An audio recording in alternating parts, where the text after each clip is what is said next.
Start करते हैं हम जॉकी पंप से वन बाय वन। तो गुड इवनिंग ऑल।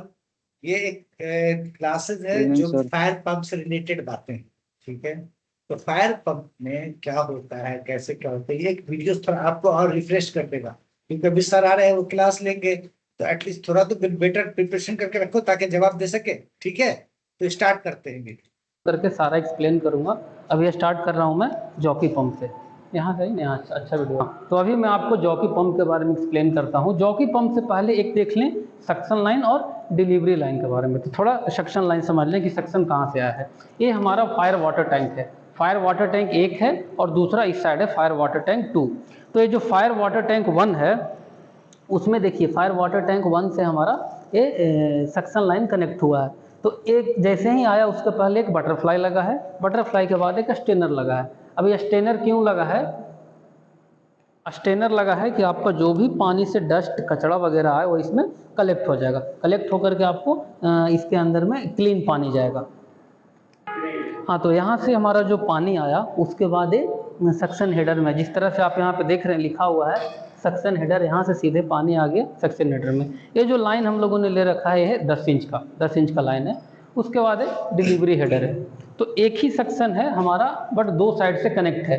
एक यहाँ से कनेक्ट है बटरफ्लाई, उसके बाद स्टेनर, दूसरी साइड से कनेक्ट है बटरफ्लाई स्टेनर। दो फायर टैंक है तो दोनों से हमने कनेक्ट कर रखा है। अभी ये हुआ सक्शन डिलीवरी। अभी मैं वन बाय वन करके पंप को एक्सप्लेन करता हूँ। तो ये है हमारा जॉकी पंप। ये जॉकी पंप है हमारा। इसका जो हेड है वो 60 मीटर हेड है। अब हेड क्या होता है उसके बारे में थोड़ा बता दूँ। हेड होता है, अगर इसका मान लीजिए 60 मीटर हेड है तो ये 6 kg तक प्रेशर बिल्ड कर पाएगा। अगर इसका प्रेशर 90, इसका हेड अगर 90 मीटर होता तो ये 9 kg तक प्रेशर बिल्ड करता। तो इसका जो जॉकी पंप किस तरह से चूज करे कितना हेड का लगा है वो डिपेंड करता है आपको कि आपका वाटर ऑफ डिमांड कितना है, नंबर ऑफ फ्लोर कितना है, उस पर डिपेंड करता है आपका कि कितना मीटर का हेड लगेगा। एग्जाम्पल के तौर पे बता दूं आपको, अगर आपका टेरिस पे चाहिए 3 kg प्रेशर और आपका 2 फ्लोर है, अगर आपको 3 kg चाहिए और 2 फ्लोर है तो 2 फ्लोर है यानी कि 3 और 3 6 मीटर, हर एक 10 मीटर पे आपका 1 kg का प्रेशर लॉस होगा। तो 3 kg ऊपर चाहिए यानी हमें पंप रूम में कम से कम 40 मीटर हेड का पंप रखना पड़ेगा। बट यहाँ पे कस्टमर का डिमांड था कि हमें 60 मीटर हेड चाहिए, तो जॉकी पंप को हमने 60 मीटर हेड का है। और अभी देखिए ये जो सक्शन लाइन है, सक्शन लाइन से यहाँ पे आया बटरफ्लाई। यहाँ पे स्टेनर हम लोगों ने नहीं दिया क्योंकि ऑलरेडी स्टेनर हम लोगों ने यहाँ पे लगाया है। जो भी कचरा होगा वो इसमें कलेक्ट हो जाएगा, यहाँ पे लगाने का ज़रूरत नहीं है। तो एक कॉस्ट सेविंग हमारा हो सकता है। 1 2 3 बोल के। तो ये बटरफ्लाई, उसके बाद ये हमारा सेक्शन हो गया, ये डिलीवरी का पूरा पोर्शन हो गया। तो डिलीवरी का पोर्शन ये पूरा हो गया। तो जैसे ही डिलीवरी निकले एक 15 mm बॉल वाल, थोड़ा सा 15 mm बॉल वाल, उसके बाद एक यहाँ पे प्रेशर गज लगा हुआ है। ये प्रेशर गज क्या करेगा, जब हमारा पंप चालू होगा तो इसका प्रेशर फ्लो करेगा इस प्रेशर गज में, और उसके साथ एक बॉल वाल लगा हुआ है। अभी जैसे ही इसके ऊपर जाएंगे एक NRV लगा हुआ है। NRV नॉन रिटर्न वाल है, NRV लगा हुआ है, यानी पानी इस डायरेक्शन में जाएगा बट ऊपर से पानी नीचे नहीं आएगा, इसके लिए यहाँ पे NRV देते हैं। उसके बाद बटरफ्लाई है, बटरफ्लाई ऊपर में भी दिया हुआ है, उसके बाद एक कनेक्ट हुआ। अब ये बटरफ्लाई क्यों देते हैं वो बता रहा हूँ। ये बटरफ्लाई देते हैं मेंटेनेंस पर्पज से। मान लीजिए आपको पंप में कुछ हुआ, कोई प्रॉब्लम है, इसको खोल के हटाना है, तो यहाँ से बटरफ्लाई बंद करके खोल सकते हैं और यहाँ से बटरफ्लाई बंद करके पंप को निकाल करके जो भी कुछ हो काम उसको कर सकते हैं। और यहाँ से ये सीधे सबका एरो मार्क दिया हुआ है और सीधे कनेक्ट हो गया डिलीवरी हेडर में। तो ये हुआ अभी हमारा जॉकी पंप। बताने वाला हूँ डीजल इंजन के बारे में। तो पैटर्न सबका सेम ही है, थोड़ा दूर से लेना थोड़ा, हाँ पैटर्न सबका सेम ही है। ये हुआ जॉकी पंप। अभी डीजल इंजन के बारे में, तो डीजल इंजन है जो भी हमारा सेम 60 मीटर हेड, इसका भी 60 मीटर ही हेड है और इसमें भी सेम पैटर्न का इस्तेमाल किया गया है। ये हमारा हेड हो गया, सक्शन हो गया, उसके बाद बटरफ्लाई सेम यहाँ पे आ गए। तो डिलीवरी, एक पूरा डिलीवरी पोर्शन है। तो डिलीवरी पोर्शन में एक प्रेशर गज लगा हुआ है बॉल वाल के साथ, उसके बाद एक NRV, एक बटरफ्लाई वॉल, ये बटरफ्लाई वॉल लगा हुआ है। अभी ये हमारा डीजल इंजन है। तो डीजल इंजन, ये देखिए इसका ये साइलेंसर है। अभी साइलेंसर में जो हमने रोप लपेटा है, ये रोप इसलिए लपेटा गया है ताकि जब इंजन चलता है तो हीट होता है, तो हीट होने के टाइम अगर कोई गलती से इस पर हाथ रख दिया तो हाथ जल सकता है। उससे बचाव के लिए इस पर हम लोगों ने ये रोप लपेट के रखा है। इस पे एल्युमिनियम या ग्लास वुड का क्लैडिंग भी होता है, बट वो नहीं किया गया, वो थोड़ा कॉस्ट ज़्यादा होता है। I can teach you code in Python in just 30 days, even if you've never written a single line of code before. How? Simple. In my 30 day तो इसके लिए रोप ही लपेटा गया है। तो इसका भी हेड है जो 60 मीटर है, और कब कौन सा चालू होगा उसको मैं अलग से बनाऊंगा, पहले थोड़ा पंप को एक्सप्लेन कर लूँ। और अभी देखिए डीजल इंजन का एक स्पेशल से छोटा सा पैनल है, यहाँ ना यहाँ एक डीजल इंजन का स्पेशल एक छोटा सा पैनल दिया हुआ है, स्पेशल इस डीजल इंजन का स्पेशल एक छोटा पैनल दिया हुआ है। यहाँ से आपका ये स्टार्ट हो जाएगा, यहाँ से स्टॉप हो जाएगा, यहाँ से स्टार्ट, यहाँ से स्टॉप। ये जो देख रहे हैं ये नेक्स्ट करके देखने के लिए है कि बैटरी कितना चार्ज है, कितना आवर चला है, टेम्परेचर कितना है ऑयल का, तो सब यहाँ पे शो करेगा। 28 डिग्री है, ये देखिए ये सब यहाँ पे आपको शो करेगा। बैटरी हमारा चार्ज है 13.7 वोल्ट है, तो यहाँ से हमारा सब चार्ज, जैसे ही यहाँ प्रेस करेंगे हमारा इंजन चालू हो जाएगा। अब उसके साथ एक बैटरी लगा हुआ है, तो अभी ये बैटरी के बारे में थोड़ा बता दूं। अब बैटरी आपको, ये पंप हमारा इंडस्ट्रियल है तो आपको बैटरी इंडस्ट्रियल ही लगाना पड़ेगा, इसके लिए इंडस्ट्रियल बैटरी। बट ये इन्वर्टर का बैटरी है, मैं पर्सनली रिकमेंड नहीं करूँगा, बट क्लाइंट का कहना था कि नहीं हमें यही बैटरी चाहिए, तो उनको हमने ये बैटरी दी। ये SMA बैटरी है, मेंटेनेंस फ्री बैटरी है, इसका मेंटेनेंस नहीं है, ये ड्राई बैटरी, ये माइनस प्लस कनेक्ट है, और ये हमारा डीजल इंजन है। अभी आ जाते हैं थोड़ा हाइड्रेंट पंप पे। तो हाइड्रेंट पंप पे भी वो सेम पैटर्न जो हमारा अदर पंपों में इस्तेमाल किए। यहाँ से आया सेक्शन से आया बटरफ्लाई, उसके बाद प्रेशर गेज, NRV, और उसके बाद फिर बटरफ्लाई, और सीधा कनेक्ट हो गया डिलीवरी हेडर में। तो ये हाइड्रेंट पंप है, jockey pump, diesel engine, hydrant pump, और लास्ट में है स्प्रिंकलर पंप। हाँ, तो ये हमारा है स्प्रिंकलर पंप। स्प्रिंकलर पंप हमने सबसे लास्ट में रखा है। एक्चुअली जनरली आपका 5 पंप होता है, बट यहाँ पे हमने 4 ही पंप रखा है। क्लाइंट का डिमांड था कि 4 पंप चाहिए, नहीं तो यहाँ पे एक और एडिशनल स्प्रिंकलर जॉकी पंप हम दे सकते थे। अभी इसके बारे में एक्सप्लेन करूँगा ये क्यों दिया हुआ है, थोड़ा पंप को देख लीजिए। तो इस जितना भी पंप यहाँ पे लगा हुआ है वो सब 60 मीटर हेड का है, और सब में एक बटरफ्लाई, उसके बाद डिलीवरी सेक्शन में एक NRV, एक बटरफ्लाई, और ये सीधे कनेक्ट हो गया डिलीवरी सेक्शन में। अभी थोड़ा इसको एक्सप्लेन कर लेता हूँ, ये एक्सप्लेन कर लेता हूँ ये क्यों है, क्यों ऐसा दिया गया है। अभी ये जो ऊपर की लाइन आप देख रहे हैं जिस पे लिखा हुआ है टेस्ट लाइन, ये जो ऊपर की लाइन देख रहे हैं उस पर टेस्ट लाइन लिखा हुआ है, तो ए साइड का जो लाइन है वो सिर्फ स्प्रिंकलर का पानी, स्प्रिंकलर के साइड का जो भी पानी रहेगा उसको ड्रेन करेगा। और वो जो लास्ट साइड में है, दूसरा साइड में आपका लगा हुआ है, वो ये तीनों पंप का जो प्रेशर रहेगा उसको आपको टेस्ट लाइन है के थ्रू रिटर्न टैंक में डालेगा। अब यहाँ पे देखिए ये क्यों दिया गया है, तो यहाँ से बटरफ्लाई अगर बंद करते हैं तो ये 3 पंप हमारा सेपरेट हो गया, और एक बीच में हम लोगों ने NRV इस्तेमाल किया है। NRV इसलिए इस्तेमाल किया है स्पेशली स्प्रिंकलर पंप के लिए, ताकि उधर से पानी आ सके, उधर से पानी आ सके पूरा, बट यहाँ से पानी ये तीनों पंप में नहीं जाएगा, ये स्प्रिंकलर का सेपरेट रहेगा। यहाँ से NRV लगा दी है, इसके लिए ये नीचे बाईपास लाइन दिया हुआ है। अगर इसको आप बाईपास करके चलाना चाहते हैं तो नीचे का बटरफ्लाई ऑन करके और पानी आगे जा सकता है। अभी मैं थोड़ा इसको एक्सप्लेन कर लूँ।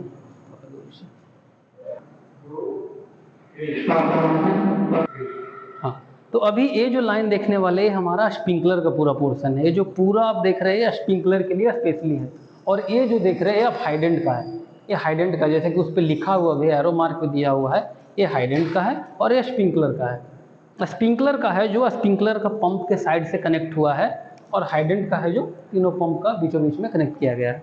तो अभी थोड़ा इसको एक्सप्लेन कर लूँ। ये स्प्रिंकलर की लाइन वहाँ से आई और ये सीधे डाउन करके आ गया गोंग वेल में। अब गोंग वेल से ऊपर जा करके एक फ्लो स्विच लगा हुआ है और वो आगे की ओर चला गया। और एक जो ऊपर की लाइन देख रहे हैं इसको, इस पर लिखा हुआ भी है बाईपास लाइन, ये बाईपास लाइन है। अभी ये सेटअप क्यों दिया गया है वो बता रहा हूँ आपको। बटरफ्लाई इतना सारा क्यों दिया गया वो भी एक्सप्लेन कर रहा हूँ। ये बटरफ्लाई आप इसको बंद कर दीजिए और यहाँ से इसको बटरफ्लाई बंद कर दीजिए, और इसको अगर खोल दीजिएगा तो यहाँ से आगे की ओर पानी जाएगा गोंग वेल को बाईपास करके। तो इसके लिए ये दिया गया, और मेंटेनेंस पर्पज से है। दोनों बटरफ्लाई बंद करके अगर इसमें कुछ प्रॉब्लम है तो इसको आप मेंटेनेंस कर सकते हैं। मेंटेनेंस इसको कर सकते हैं। अभी गोंग वेल के बारे में थोड़ा बता दूं। अभी गोंग वेल क्या है कि यहाँ पे 2 प्रेशर गेज है। अब 2 प्रेशर गेज, एक है जो पंप रूम का प्रेशर बताएगा, यानी गोंग वेल में क्या होता है कि यहाँ पे एनआरवी रहता है, तो ऊपर का प्रेशर एक यहाँ पे बताएगा और नीचे का जो प्रेशर है वो यहाँ बताएगा। ये नीचे पंप रूम का प्रेशर बताएगा, ये ऊपर की ओर लाइन में जो प्रेशर है वो बताएगा। अभी यहाँ पे थोड़ा सा क्लोजर लाइएगा, यहाँ पे इसको हमेशा नॉर्मली क्लोज रखिएगा, इसको नॉर्मली ओपन रहेगा।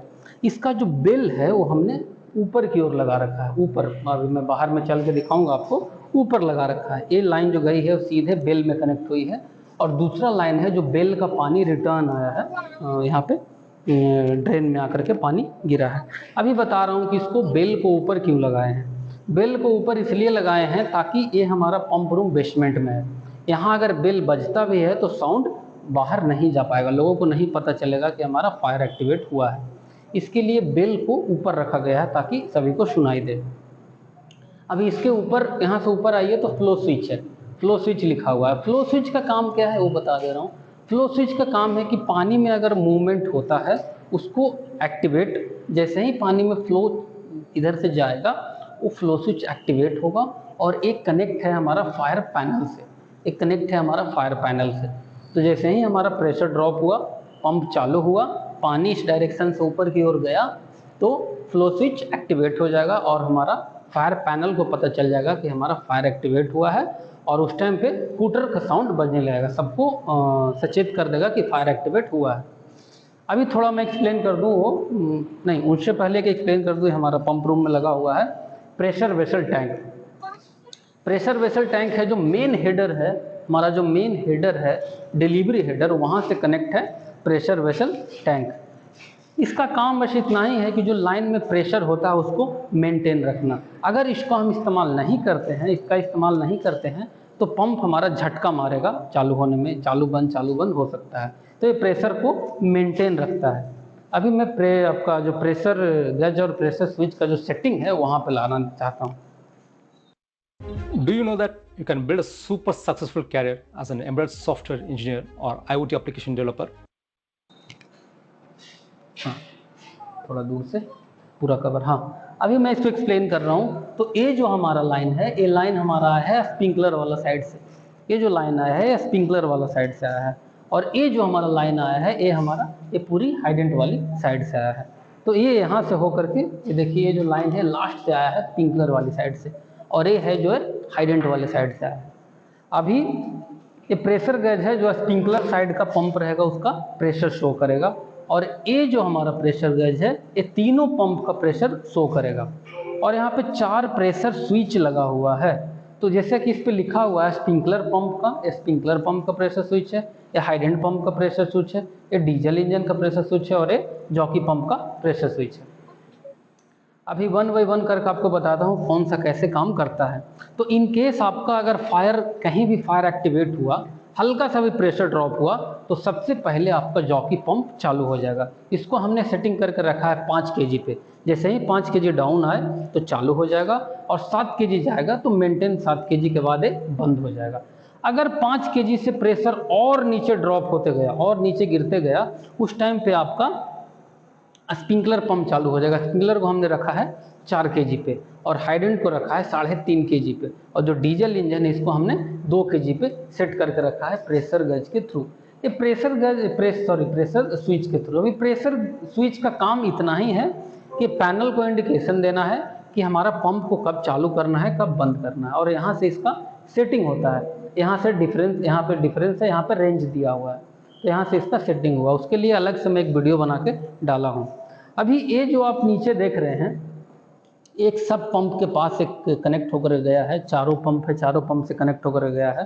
तो इसका काम इतना है कि ये ग्लैंड से जो पानी टपकता है उसको कलेक्ट करे, और कलेक्ट करके जो हमारा ड्रेन है वो ड्रेन में जा कर के पानी गिर जाए। तो चारों पंप का इसी तरीक़ा से यहाँ से पानी कलेक्ट करेगा, जो ग्लैंड से पानी टपकता है और जाके गिर जाएगा।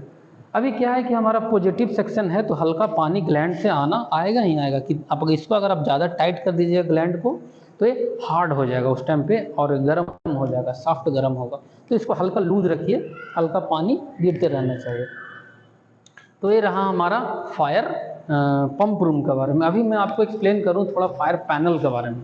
तो फायर पैनल देखिए हमारा लगा हुआ है फायर पैनल। तो यहाँ पे टोटल 5 पंप का सेटअप है। एक बूस्टर पंप के बारे में नहीं बताया, ये हमारा टेरिस पे लगा हुआ है। बूस्टर पंप या टेरिस पंप या मोनोब्लॉक पंप इसको कहते हैं, उसका ये पूरा सेटअप है। तो अभी वन बाई वन करके समझाता हूँ। ये हुआ हमारा मेन इनकमर, ये मेन इनकमर हुआ। अब मेन इनकमर से ये देखिए मेन इनकमर का पैनल शो करेगा यहाँ पे फेस सबका। अब ये हुआ डीजल इंजन का पार्ट। डीजल इंजन का यहाँ भी एक पैनल है और वहाँ स्पेशल एक मैनुअल से स्टार्ट करने के लिए डीजल इंजन के साथ एक पैनल आता है। अब यहाँ से पूरा सेटअप हम पैनल को स्टार्ट कर सकते हैं, स्टॉप कर सकते हैं यहाँ से मैनुअली। ऑटो में कभी भी डीजल पंप स्टार्ट बंद नहीं होगा, ऑटो में स्टार्ट हो जाएगा बट बंद नहीं हो पाएगा। तो ये है पूरा सेटअप। अभी ये 2 पे मैनुअल है और थोड़ा सा नज़दीक लाइएगा, 2 पे मैनुअल है और एक पे हमारा इस साइड में ये अभी हमारा मैनुअल है और इस साइड करेंगे तो ये ऑटो में है। Manual auto, manual auto. तो मैनुअल में करके स्टार्ट करेंगे स्टार्ट हो जाएगा, स्टॉप करेंगे स्टॉप हो जाएगा। और इसको यहाँ से अभी हम लोगों ने अभी हमारा स्टार्ट ही हुआ है, इसके लिए अभी कोई प्रेशर मेंटेन है नहीं, ये सिंपल ऐसे 2-3 kg प्रेशर करके रखा हुआ है। तो ये जो हुटर देख रहे हैं, जो बजर है, कोई भी पंप चालू होगा तो ये बजर बज जाएगा। अब इसको भी बंद करके रखा गया है। इसको अगर ऊपर करते हैं, इसको अगर ऊपर करते हैं तो कोई भी अगर फायर पंप चालू होता है तो यहाँ पे बजर बज जाएगा। इसको फिलहाल के लिए बंद करके रखा गया है। जब पूरा एक बार सेटअप हो जाएगा उसके बाद सारा को ऑटो पे डाल के बजर को ऑन करके छोड़ दिया जाएगा। ये हमारा जॉकी पंप है। ये जॉकी पंप जब मैनुअल ऑटो सबका यही है, मैनुअल ऑटो करके। ये जॉकी का है, ये हाइडेंट का है, ये स्प्रिंकलर का है और ये बूस्टर पंप का। बूस्टर पंप बोले तो ऊपर है टेरिस पंप का। ये टेरिस पंप का पूरा सेटअप दिया गया है। तो ये हमारा पैनल है। 2 स्पेयर पार्ट भी दिया गया है इन केस आपका एक्स्ट्रा पंप डालते हैं, एक एक्स्ट्रा पंप कुछ भी डालते हैं तो वहाँ पे इससे कनेक्ट कर सकते हैं। तो इसका हमने जो प्रेशर सेटिंग कर रखा है चारों पंप का, मैं मैं आपको क्लियर कर दे रहा हूँ। ये 5 kg पे हमारा चालू हो जाएगा और 7 kg पे बंद हो जाएगा, यानी ऑटो में चालू हो जाएगा, ऑटो में बंद हो जाएगा। सिर्फ जॉकी पंप जो हमारा डीजल इंजन है ये 2 kg पे चालू हो जाएगा, लेकिन ये बंद होगा मैनुअली। ऐसा नहीं कि आपका अगर प्रेशर मेंटेन हो गया तो ये ऑटो में बंद हो जाएगा। ऑटो में कभी भी डीजल इंजन बंद नहीं होगा, एज पर NFPA रूल है।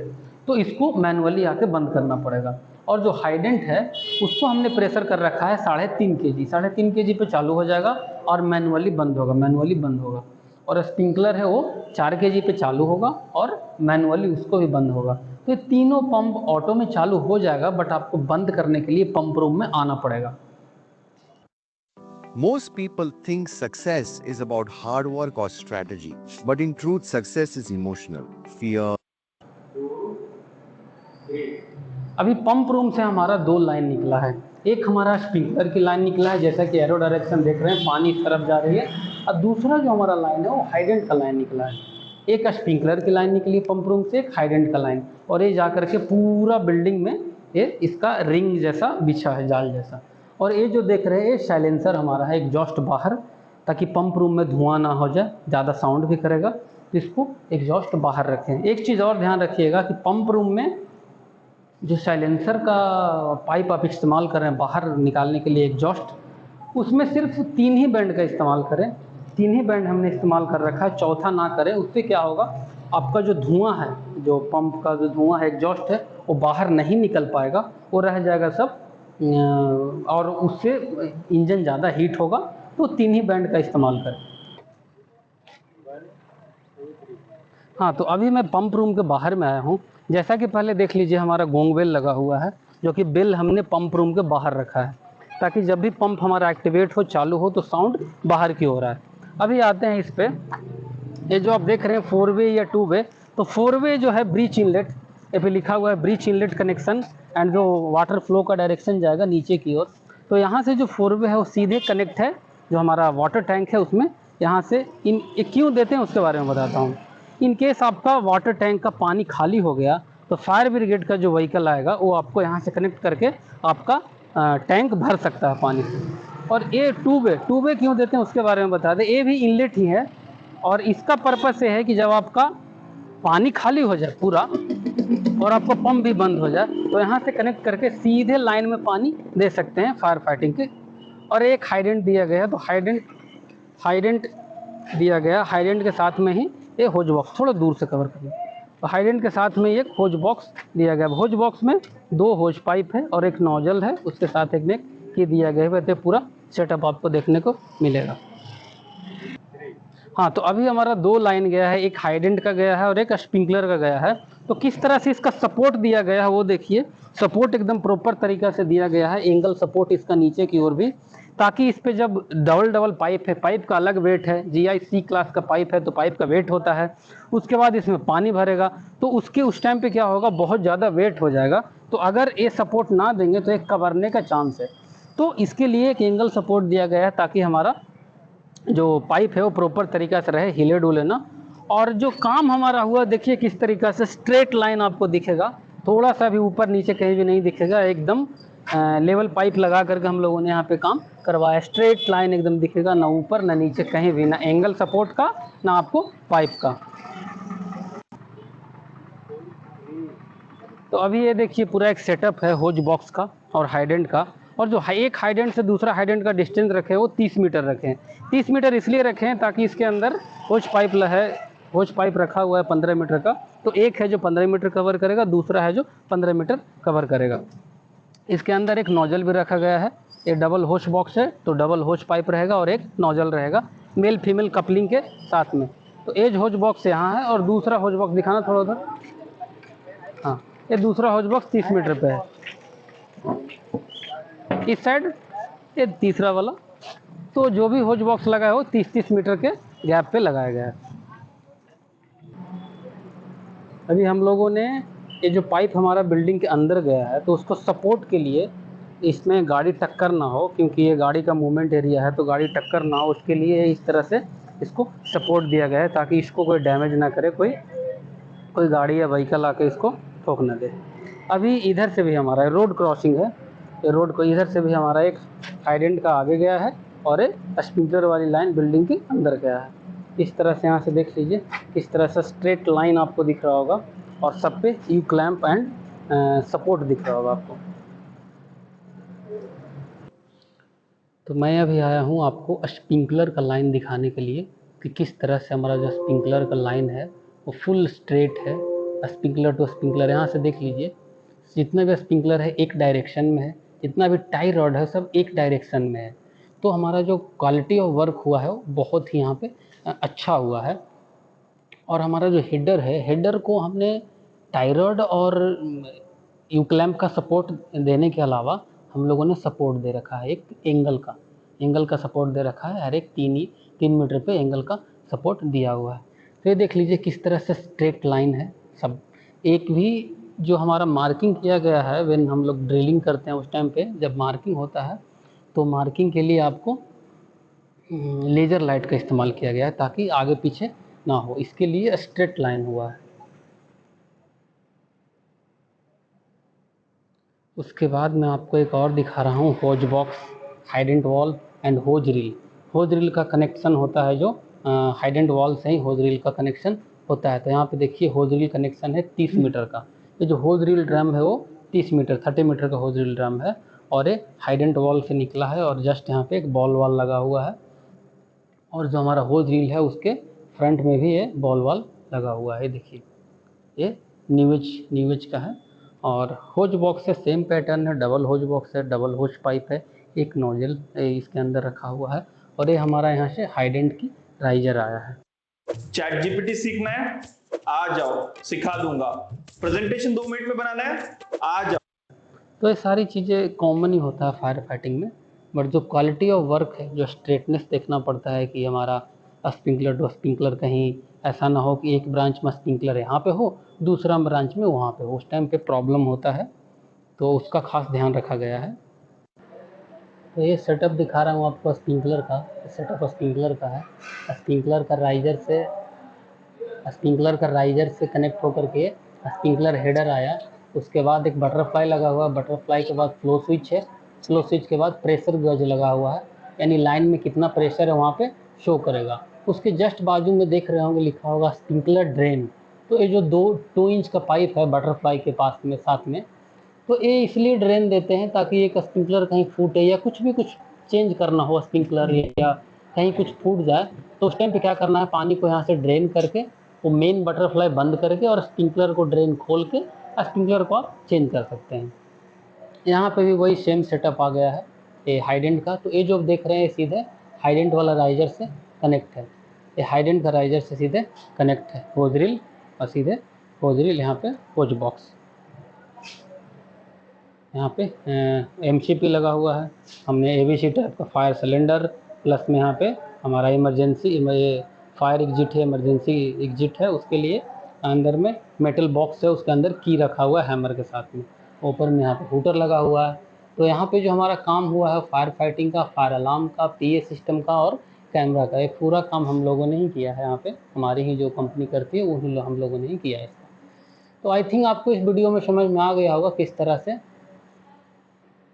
देखिए किस तरह से CO2 सिलेंडर है उसको प्रॉपर मार्किंग किया गया है। मार्किंग के बाद यहाँ पर टैग लगा गया है, फायर एक्सटिंग्विशर यहाँ पे लिखा हुआ है और इस पर एक्सपायरी डेट वगैरह सब डाला हुआ है।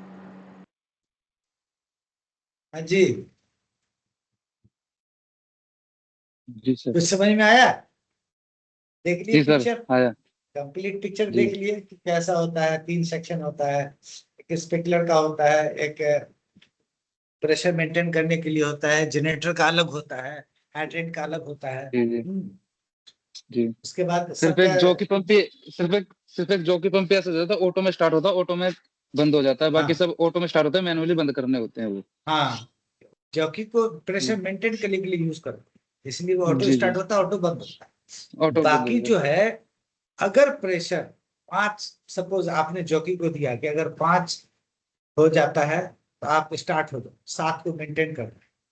अगर 5 जी। से नीचे हो गया तो आपका मेन पंप स्टार्ट हो जाएगा, जी।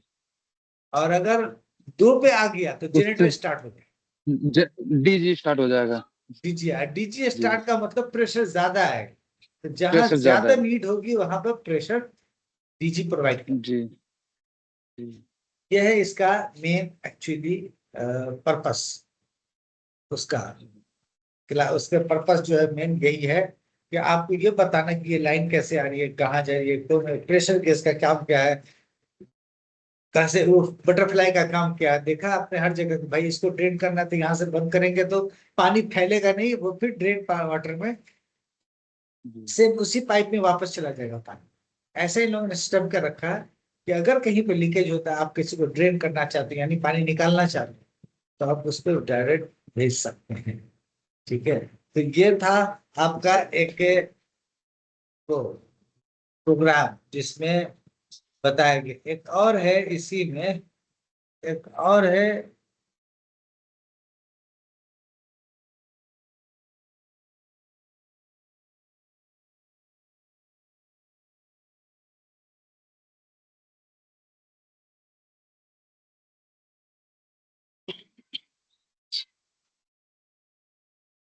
दो मिनट इसको भी देख, जी सर। 1 मिनट दिखाते हैं।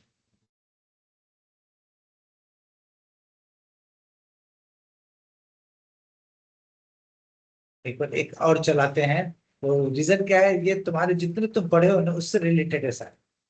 एक बार अगर इसको देख लोगे ये तुम्हारे लिए इजी हो जाए।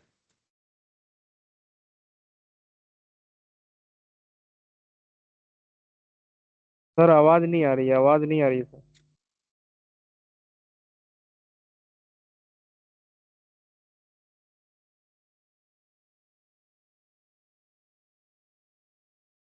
का प्रेशर ड्रॉप होगा। तो अगर आपको हल्का फुल्का 1-2 kg प्रेशर मेंटेन करना है तो हम लोग जॉकी का इस्तेमाल करते हैं। ये हमारा जॉकी पंप है। इसके बारे में थोड़ा समझते हैं कितना HP का है।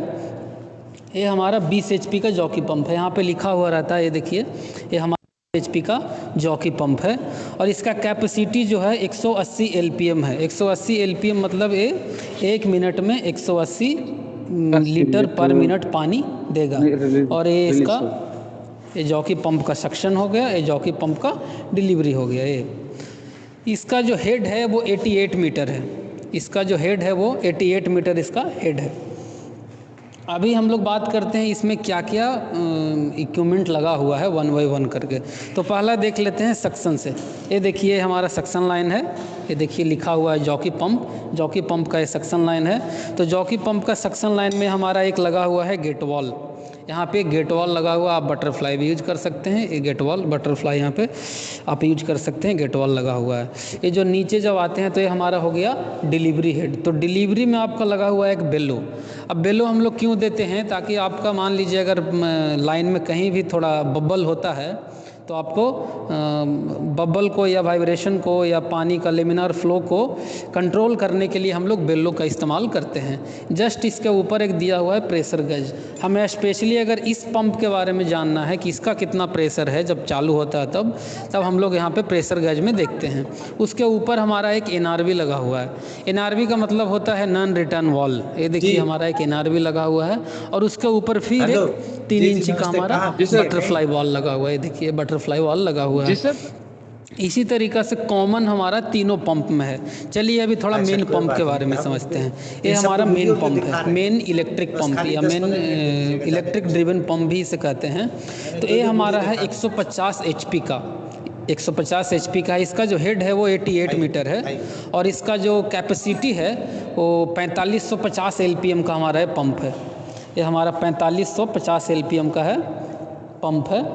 इसमें भी सेम वही लगा हुआ है जो हमारा जॉकी में है। एक देखिए हमारा सक्शन आया, सक्शन में एक लगा हुआ है गेट वॉल और ये हमारा डिलीवरी हो गया। तो ये हमारा फिर एक बेलो लगा हुआ है 6 इंची का, एक NRV लगा हुआ है नॉन रिटर्न वॉल। NRV इसलिए देते हैं ताकि पानी इस साइड से ऊपर जाए बट ऊपर से नीचे पानी ना आए।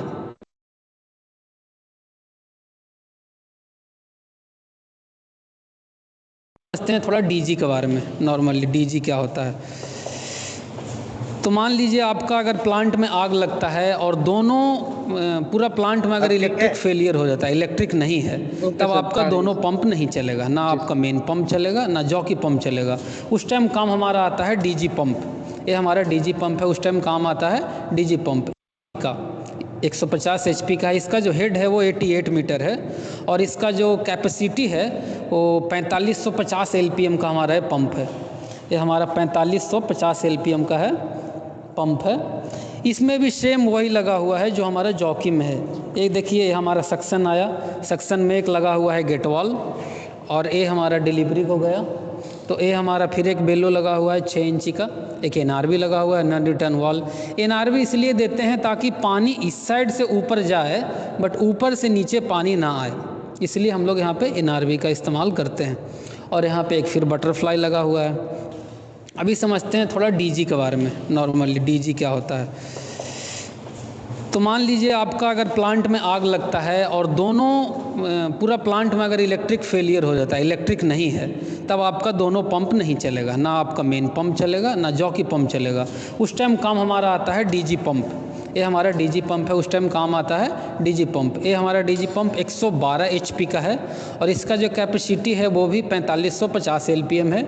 इसका जो हेड है वो भी 88 मीटर है, सेम आपका इलेक्ट्रिक जितना है इसका DG पंप का भी हेड है। तो चलिए थोड़ा DG पंप को देख लेते हैं कि इसका सेटअप क्या क्या दिया हुआ रहता है। तो सेटअप तीनों का कॉमन ही है, जैसा देख सकते हैं। इसका भी एक हेड है, देखिए एक हमारा गेट वॉल दिया हुआ है सक्शन में, हमारा सक्शन है इसमें गेट वॉल दिया हुआ है। ये हमारा डिलीवरी को गया, उसमें भी एक बेलो लगा हुआ है, एक आपका NRV और ऊपर में बटरफ्लाई और फिर ये डिलीवरी हेडर से कनेक्ट हो गया। तो चलिए थोड़ा इसके बारे में समझते हैं, हम DG पंप के बारे में। इसका एक अलग से भी पैनल होता है, DG पंप का पैनल देख लीजिए। इसका एक अलग से पैनल होता है, वो पैनल को थोड़ा समझ ले। इसका एक अलग से पैनल होता है, यहाँ पे आपका RPM शो करेगा। यहाँ पे आ रही है सर, ओनली वॉइस आ रही है सर, वीडियो नहीं आ रही जगह और आपका यहाँ से बंद हो जाएगा। आपका इंजन ऑयल का यहाँ पे प्रेशर टेम्परेचर वगैरह शो करेगा। ये हमारा पैनल, यहीं से हम लोग इसको चालू करते हैं। तो अभी आइए थोड़ा इसमें और देख लेते हैं। यहाँ पे आपका कूलेंट रहता है, ये देख लीजिए कूलेंट है। और यहाँ पे 2 फ्यूल का कनेक्शन दिया गया है। इसका फ्यूल टैंक जब भी हम लोग करते हैं पंप रूम से थोड़ा साइड में ही रखते हैं, ताकि सेफ्टी के पर्पज़ से थोड़ा पंप रूम दूर पे थोड़ी दूरी पे ही रखते हैं हम लोग इसका फ्यूल टैंक। अभी इसमें 2 लगा हुआ है, तो एक है जो हमारा तेल इंजन को आ रहा है और एक है जो तेल इंजन से जा रहा है, मतलब रिटर्न के लिए है। तो ये जो है रिटर्न के लिए, ये है जो ये मेन के लिए। ये देखिए ये इंजन में गया, यहाँ से ये जो आया वो इंजन में गया और यहाँ से आपका रिटर्न हो गया, ये रिटर्न वाला है यहाँ से। हाँ, इंजन में एक चीज़ और दिया हुआ रहता है आपका, इंजन से बंद करने के लिए। मान लीजिए अगर आपका इंजन चालू हो गया और आपको इंजन बंद करना है तो आप यहाँ से इंजन को बंद कर सकते हैं। ये देखिए ये दिया हुआ है बंद करने के लिए, यहाँ से भी आप इंजन बंद कर सकते हैं। चलिए अभी विस्तार से समझते हैं थोड़ा लाइन के बारे में, सक्शन लाइन, डिलीवरी लाइन। और अभी डीजी पंप में आपका और दिया हुआ है, इधर थोड़ा दिखाइएगा।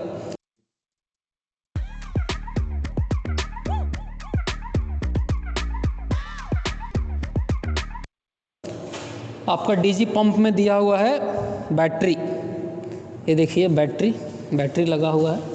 यहाँ से आपका ये देखिए टर्मिनल वगैरह कनेक्ट है, प्लस वाला प्लस में आपका ये प्लस जुटा हुआ है यहाँ पे, और माइनस आपका नेगेटिव यहाँ पे टर्मिनल से कनेक्टेड है। यहीं से आपका वो सेल्फ स्टार्टेड होता है।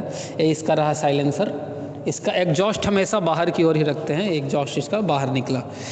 तो ये हमारा हो गया डीजी पंप, ये हमारा डीजी पंप हो गया। अब आइए थोड़ा लाइन को समझते हैं। ये तो हमारा पंप के बारे में डिटेल था, अभी हम लोग समझते हैं थोड़ा लाइन के बारे में, कौन सा लाइन सक्शन है, कौन सा डिलीवरी है, कौन सा मेन सक्शन है। तो आइए हम लोग स्टार्ट करते हैं। सबसे पहले जो हमारा मेन सक्शन आया है, तो ये देख लीजिए, ये हमारा मेन सक्शन लाइन आया है। जो हमारा फायर वाटर टैंक है वहाँ से हमारा मेन सक्शन आया है। ये फायर वाटर टैंक से आया है, मेन सक्शन लाइन है। इसमें हमारा एक लगा हुआ है गेट वॉल। ये देखिए 8 इंची का गेट वॉल लगा हुआ है, ये गेट वॉल लगा हुआ है। गेट वॉल का क्यों देते हैं आपको पता ही होगा। अगर हमें यहाँ से इधर का कोई भी मेंटेनेंस करना है तो सिंपल सा है, गेट वॉल को बंद करेंगे तो इधर का पानी रुक जाएगा और इधर हम लोग अपना काम कर सकते हैं जो भी करना है। तो एक गेट वॉल लगा हुआ है। उसके बाद आपका है ये आपका स्टेनर लगा हुआ है। अब स्टेनर का क्यों दिया जाता है, स्टेनर इसलिए देते हैं, इसको बोलते हैं हम लोग टी स्टेनर। टी स्टेनर होता है, बाई स्टेनर होता है, बट यहाँ पे टी स्टेनर लगा हुआ है। स्टेनर का इस्तेमाल हम लोग इसलिए करते हैं ताकि अगर पानी से जो भी डस्ट या कचरा आ रहा है वो आपका स्टेनर में कलेक्ट हो जाएगा। यहाँ पे आपका वो डस्ट या कचरा जो भी है वो कलेक्ट होगा। बाद में उसको आप यहाँ से बंद करके इसको खोल करके आप उसको डस्ट भी निकाल सकते हैं, जो भी कचरा फंसा हो इसमें। तो ये हमारा हो गया सक्शन हेडर।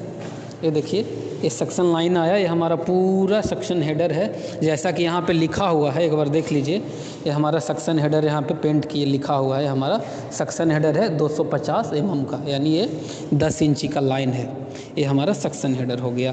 अब यही सक्शन हेडर से हमारा तीनों पंप कनेक्ट है। देख लीजिए यही सक्शन से हमारा तीनों पंप कनेक्ट है। तीनों में एक हमारा गेट वॉल लगा हुआ है, तीनों पंप कनेक्ट है।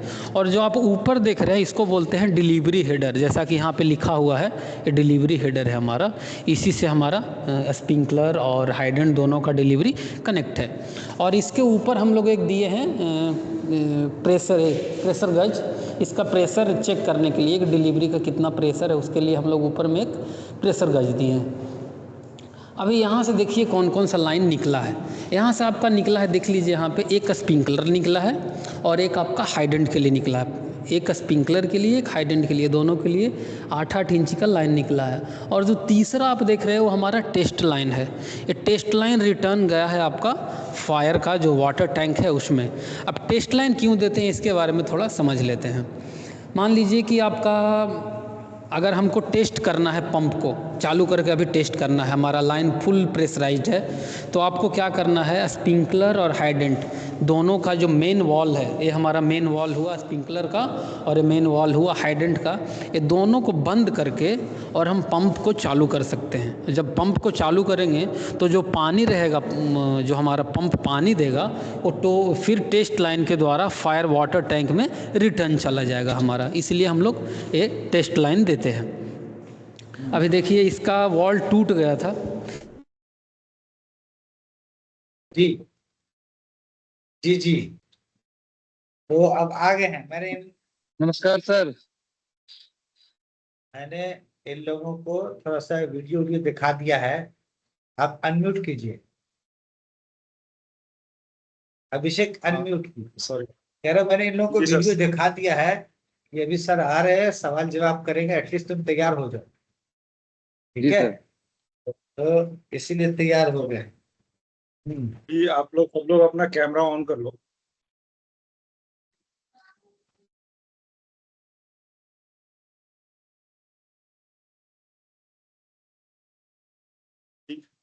तो अजय ही है क्या?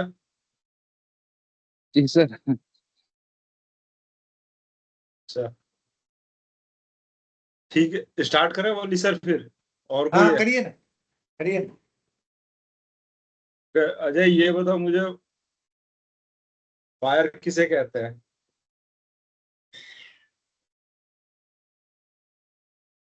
सर फायर तापमान और फ्यूल और ईंधन वगैरह इन सब का मिश्रण होता है।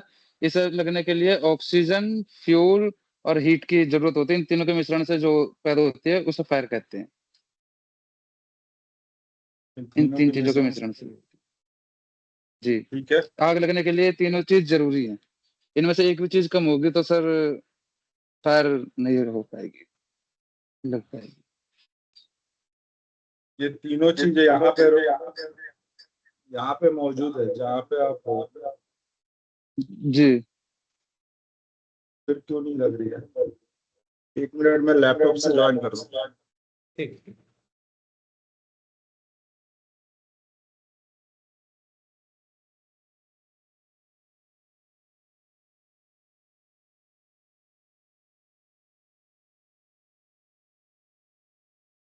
अनम्यूट कर दो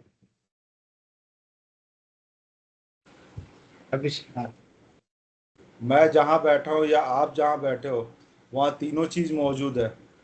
एक सर्टेन जी टेम्परेचर सर। भी होगा, वायु भी है, जलने के लिए हर चीज है वहाँ पे। जी सर। तो फिर क्यों आग नहीं हो रहा?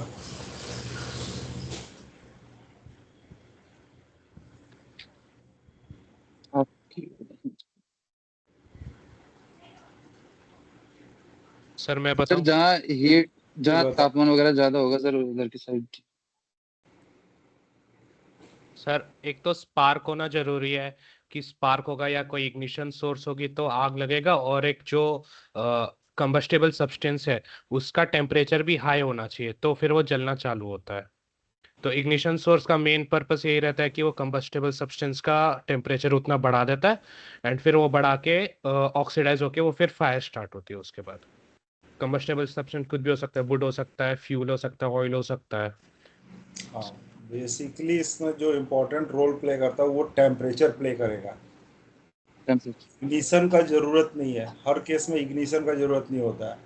वो ठीक है, इग्निशन इनिशियली स्टार्ट करता है, बट बहुत सी जगह आज के डेट में टेम्परेचर रोल प्ले करता है। जो रिक्वायर्ड टेम्परेचर है, अगर आपका इग्निशन कहीं भी होता है तो उसका जो इनिशियल स्टेज का टेम्परेचर होता है वो 100 डिग्री सेल्सियस होता है। जब आप एक माचिस की तीली जलाते हो, जब इग्नाइट होता है फायर, तो वो 100 डिग्री सेल्सियस जाता है। तो उसमें क्या है कि वो जो टेम्परेचर चाहिए वो नहीं हो रहा है, इसके वजह से फायर नहीं लग रहा है। ठीक है, तो रिक्वायर्ड टेम्परेचर नहीं है, इसकी वजह से वो चीज़ आग नहीं लग रहा है जहाँ हम बैठे या आप बैठे हो। ठीक है। और CO2 का प्रेशर कितना होता है?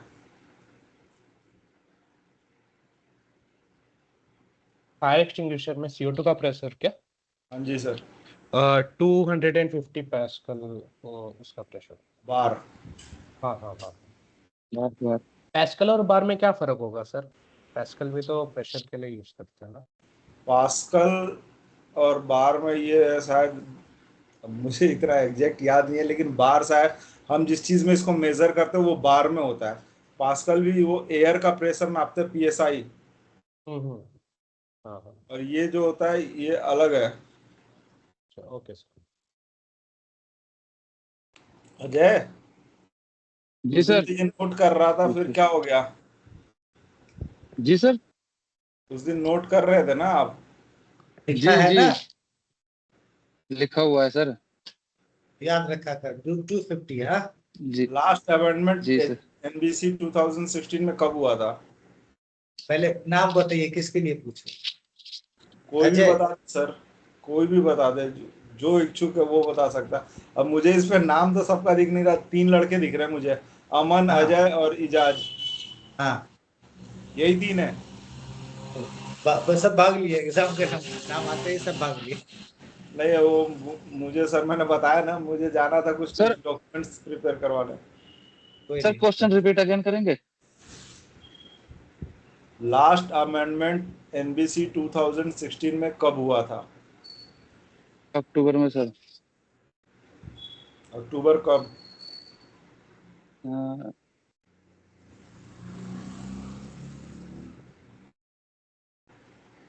ओनली अक्टूबर ही लिखा हुआ है सर मैंने। 2024 24 हाँ 24 24 अक्टूबर सर। हाँ 2024 2024 अक्टूबर 2016 से अक्टूबर 2024। CO foam type fire extinguisher का लाइफ कितना है? कौन से वाले का sir? Foam type AFFF foam mechanical foam type fire extinguisher का लाइफ कितना है? फोम वाले का sir 3 year. 3 year from the date of manufacturing. Manufacturing से जी। ठीक है। जी। अभी CO2 का लाइफ कितना है? CO2 का लाइफ सर ये उसके क्या नाम है, हर 5 साल में years। इसका टेस्ट करते हैं जो इसका 5। मैं मेरे सर उसको हिसाब से पूरा 5 एक्सप्लेन करके years बता है। रहा था। ये सही सही कह रहा था। हाँ करो, बहुत बहुत अच्छा कह रहा था। मैं ये कह रहा था सर कि उसे हर साल में चेक करते हैं, जैसे उसका 10% लेस होता है धीरे धीरे करके उसके हिसाब से मिनिमम 5 ईयर तक पहुंच जाता है। 5 ईयर बाद वो डिस्चार्ज हो जाता है। 5 इयर्स होता है। अगर आप जी देखोगे तो 5 इयर्स होता है गैस का लाइफ। लेकिन बॉडी का लाइफ जी 10 साल होता है। अगर वो अपने ग्रॉस वेट का 10% हर ईयर लॉस कर रहा है तो हम उसके HPT के लिए भेजते हैं। जी।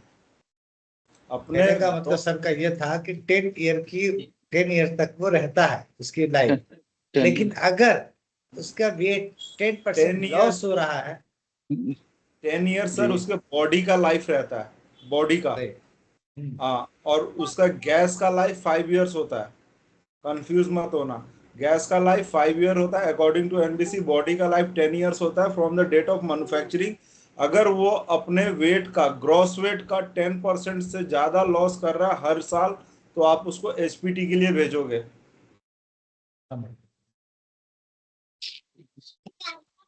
HPT का फुल फॉर्म क्या होता है?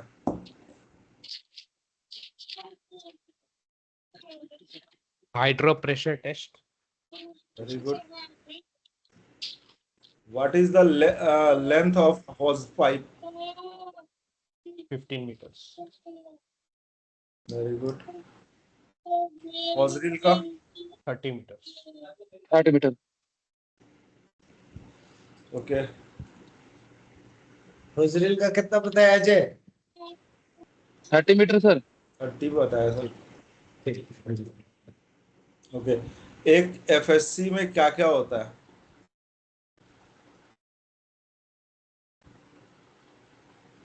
FSC क्या होता है sir? Fire house fire cabinet. Hydrant, fire hydrant cabinet, fire house cabinet. Hose reel होता है, 2 हॉर्स पाइप होते हैं, एक फायरमैन एक्स होता है, जॉकी पंप होता है, मेन जॉकी पंप नहीं कहाँ होता नहीं 2 फायर एक्सटिंग्विशर होते हैं, फायर एक्सटिंग्विशर।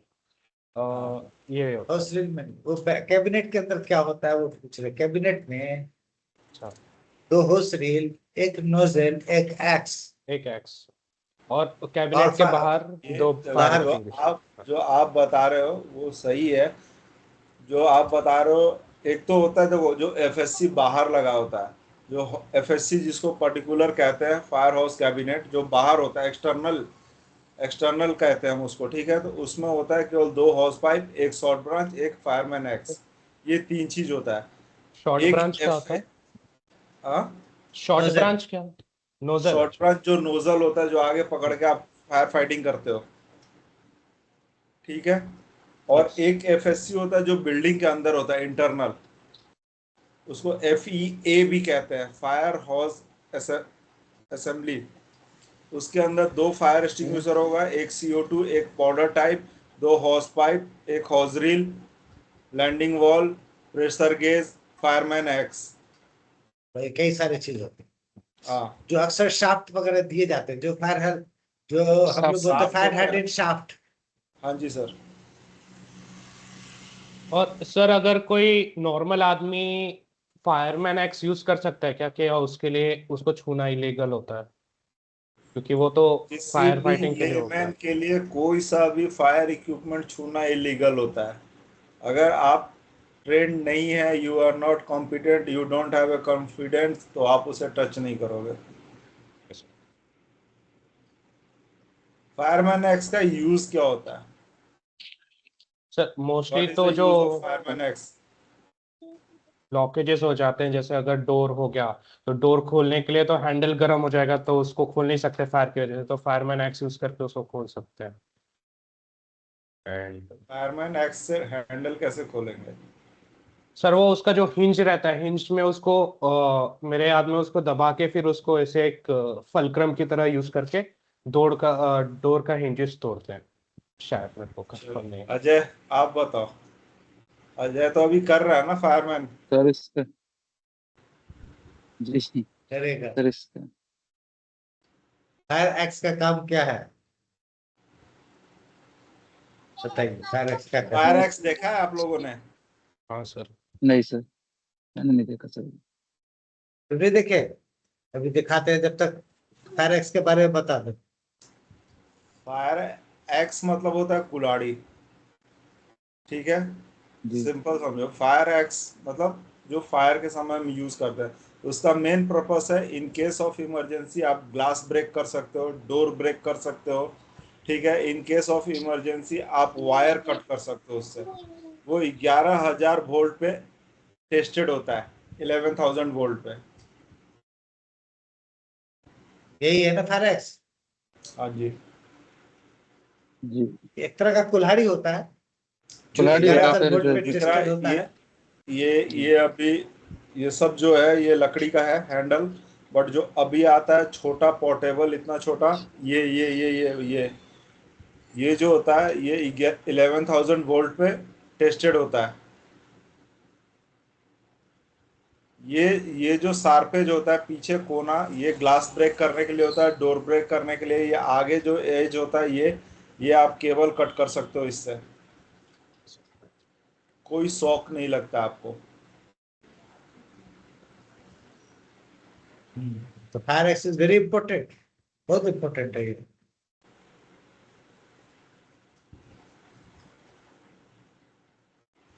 सर एक छोटा सा डाउट था, होस पाइप में कुछ डैमेज आ गया और टेस्टिंग के टाइम मतलब पता चल गया, तो फिर होस पाइप रिपेयर के लिए जाता है कि पूरा होस पाइप रिप्लेस करता है? होस पाइप सडनली रिप्लेस हो जाता है। रिपेयर तभी होता है जब आगे आपका कपलिंग के पास से थोड़ा मोड़ा डैमेज होगा ना, तो कपलिंग के पास से थोड़ा सा कट करके लेंथ छोटा कर लेते हैं आदमी, लेकिन वो अलाउ नहीं है, आप उसको स्टैंडर्ड रिप्लेस करोगे। लाइफ सेविंग आइटम जो है रिपेयर नहीं होते। और दूसरा, बहुत जगह जगह कंपनियां आपकी बहुत इस चीज़ को इम्पोर्टेंस देती है, तो वो एचपीटी के लिए भेजती है, उसका भी सर्टिफिकेट आता है, टेस्ट करवाने के लिए भेजती है बाहर। हम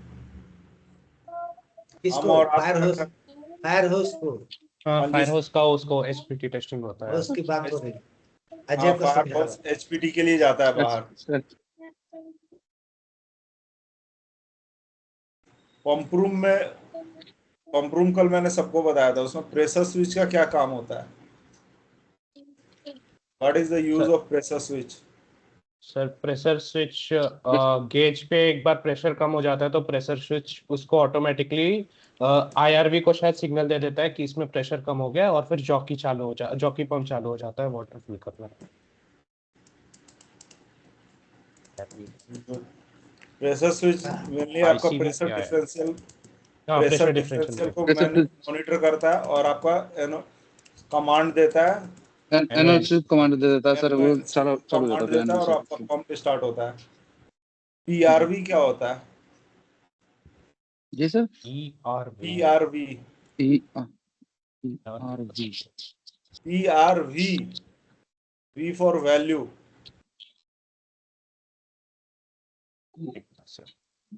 VRV। P for parrot, R for religion. PRV। हाँ, और सब सर्च मार रहा है।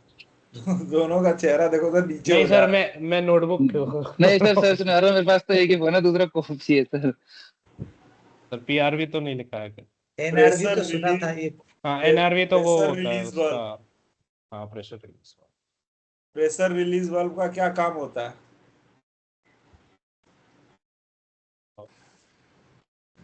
प्रेशर रिलीज करता हूँ। Pressure release valve. नाम से भी आप लोगों को सर सोचना है क्या सर ये होगा प्रेशर उसका। रिलीज करता है, जो प्रेशर आएगा उसका प्रेशर का रिलीज करेगा वो।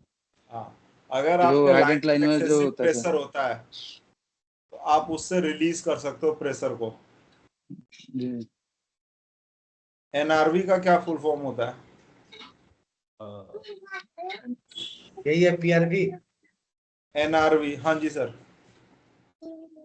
इमेज दिखा रहे हो? Excess pressure. हाँ, मैं सोचा इमेज दिखा दूं, इमेज से याद रहता है ज्यादा दिन। ये है। ये वाला, हाँ जी। ये वाला।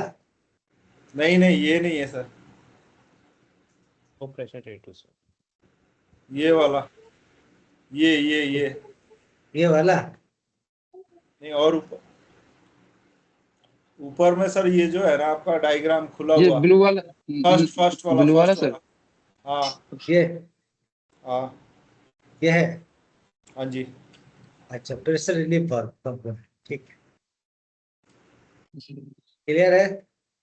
ये उसमें लगा हुआ रहता है सर क्या, वो एयर वेसल जो आपने बताया था? एयर वेसल में अब ये नहीं लगा रहता है, इसमें दूसरा टाइप का लगाते हैं। और इसका भी, ये मेनली लाइन में लगा रहता है। लाइन में कहीं कहीं हम रिलीज करने के लिए देते हैं।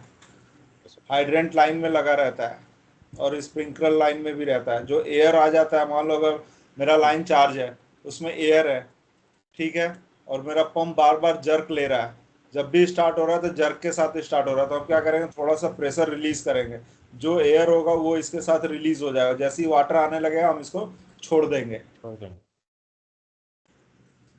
क्योंकि लाइन में, फायर लाइन में अगर आपका कहीं भी एयर रहेगा तो पाइप कोरिजन होगा, जंग लगेगा, पंप जर्क के साथ स्टार्ट होगा, जर्क के साथ बंद होगा। वो वेल्डिंग ब्रेक कर उसकी लूज सकते, हो जाएगी। डैमेज कर सकते। ये है एनआरवी। एनआरवी है ना सर? हाँ। एनआरवी का क्या फुल फॉर्म होता है? Non return wall. Non returnable valve. इसका क्या काम होता है? सर वो ये पंप के इसमें ऊपर मेन लाइन से जो कनेक्शन रहता है उसमें लगा हुआ रहता है, ताकि मेन लाइन से पानी नीचे पंप में वापस ना आए। ये वन वे वॉल्व ना होता है वो एक तरीके से। जा सकता है सर, ये पानी रिलीज वापसी नहीं बैक हो सकता, जैसे कि लाइन चालू हो जाती है, पानी जाता है तो फिर वो पानी बैक नहीं आएगा, वो वहीं के वहीं हो जाएगा स्टॉप। ये वापसी हाँ बैक नहीं आएगा, मेंटेनेंस के लिए काम आती है सर, ये जो मेंटेनेंस वगैरह करते हैं उसमें ज्यादा यूजेबल आती है। इसे यहाँ मेंटेनेंस से ऑन फायर करके। पंप में बहुत ज्यादा इंपॉर्टेंट रोल प्ले करता है। आप अगर प्रेशराइज कर रहे हो किसी जी लाइन को, स्टार्ट करके मोटर जी आपने प्रेशराइज कर दिया, जब जी। तक उसमें प्रेशर डालो तब तक पानी ऊपर जा रहा है, जैसे ही आप बंद करोगे, अगर एनआरबी नहीं रहेगा तो वो ग्रेविटी की वजह से नीचे आएगा। पानी वापस आ नीचे आ जाएगा।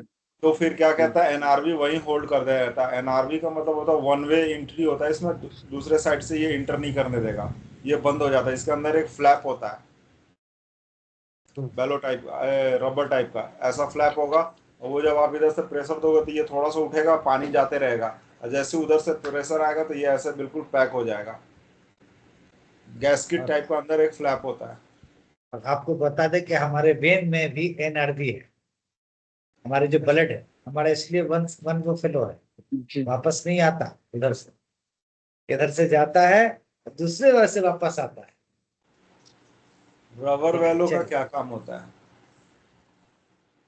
सर जब भी पंप चालू होता है तो वाइब्रेशन बहुत ज़्यादा होती है, तो फिर वो रबर बेलो उसको अब्जॉर्ब कर लेता है और डैमेज नहीं करने देता वेल्डिंग वगैरह या जॉइंट्स वगैरह में। ओके। एक पंप रूम में क्या क्या चीज होता है, फायर पंप रूम में? जॉकी पंप होता है, मेन पंप होता है, जो डीजी कि पंप होता है, main pump, air DG valve pump होता होता है, है, स्प्रिंकलर होते हैं। और सर इन सब का स्टेनर एक होगा। जो कि हाँ, बोलिए बोलिए, एक आदमी बोलिए। बोलिए विजय, अजय बोलो। सर जॉकी पंप होता है, मेन पंप होता है, डीजी पंप होता है, एक स्प्रिंकलर का होता है सर। ओके। और इनका सर मैं सर देख रहा था इन सबका अलग अलग जॉकी होता है क्या? आज जॉकी मैं दिन में आपकी कर रहा था, इमेज एक ही से, होता है सर? जॉकी एक क्योंकि होता मैं है। एक ही होता है सर। ठीक है, मैं देख, लंच टाइम में और देख रहा था ना सर आज अभी दिन में, जो तो वो बता रहे थे कि हर उसका एक अलग जॉकी होता है, इस अभी तरीके का अभी बता रहे थे, जो मैं दिखाई दे अभी रही क्या थी। हो रहा है कि जिस बिल्डिंग का लाइन लेंथ ज्यादा है, वहां क्या करते हैं, जी स्पेशल जॉकी स्प्रिंकलर के लिए रखते हैं, स्पेशल जॉकी हाइड्रेंट लाइन के लिए रखते हैं। जी। ठीक है, स्प्रिंकलर के लिए मेन पंप अलग होगा, हाइड्रेंट के लिए मेन पंप अलग होगा, और डीजी जो होगा वो कॉमन होगा सबके लिए।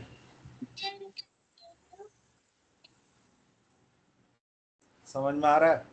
Yes sir. जी सर। अगर ये जैसे लाइन है, सपोज दैट ये लाइन है मेन, यहाँ से अगर स्प्रिंकलर लाइन निकल रहा है, यहाँ से स्प्रिंकलर का राइजर निकला, यहाँ से हाइड्रेंट का राइजर निकला, तो एक एनआरवी यहाँ बीच में लगा रहेगा स्प्रिंकलर और हाइड्रेंट के बीच में, और इधर कुछ भी नहीं रहेगा। यहाँ पे अगर डीजी रहता, कंप्लीट ब्लैकआउट हो गया, सपोज दैट पूरा सोर्स ऑफ एनर्जी खत्म हो गया, अगर आप डीजी स्टार्ट करोगे तो डीजी क्या करेगा, यहाँ से पानी देगा तो इस एनआरवी से तीनों लाइन को फीड करेगा, हाइड्रेंट को भी फीड करेगा, आपका स्प्रिंकलर को भी फीड करेगा। ठीक है, डीजी के यस। बाद यहाँ पे एक होगा, स्प्रिंकलर के बाद एक एनआरवी होता है, बाकी हाइड्रेंट और डीजी के बीच में कोई एनआरवी नहीं होगा। सर ऐसा क्यों लेकिन? ऐसा इसलिए कि अगर यहाँ स्प्रिंकलर के पास नहीं होगा एनआरवी, तो अगर आपका जॉकी, मान लो आपने बाहर कोई हाइड्रेंट खोल दिया, आपने हाइड्रेंट खोला, पानी लिया, जो भी यूज़ हाँ। किया, डेमो वोमो दिया, यूज़ कर लिया, फिर अगर आप चलाते हो जो हाइड्रेंट जॉकी, तो क्या होगा कि स्प्रिंकलर को भी फीड करना स्टार्ट कर देगा, ओके ओके सर। तो स्प्रिंकलर लाइन में प्रेशर इधर उधर होगा, इसलिए हाँ वो नहीं होता वहाँ पे। वहाँ पे लगा के उसको सेपरेट दिया जाता है। ठीक सर।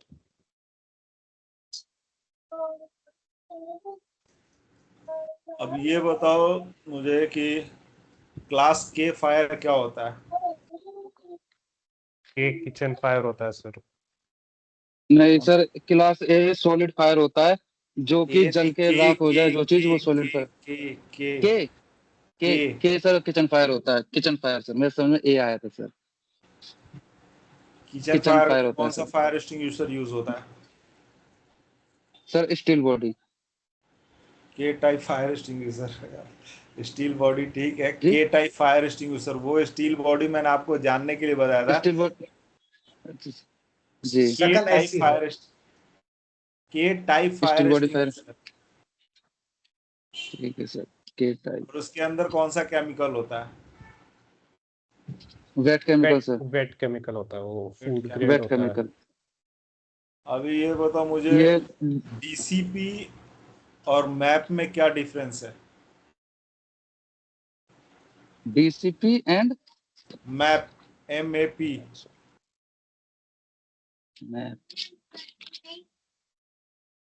देख सकते हैं क्या सर एक सेकंड? डीसीपी।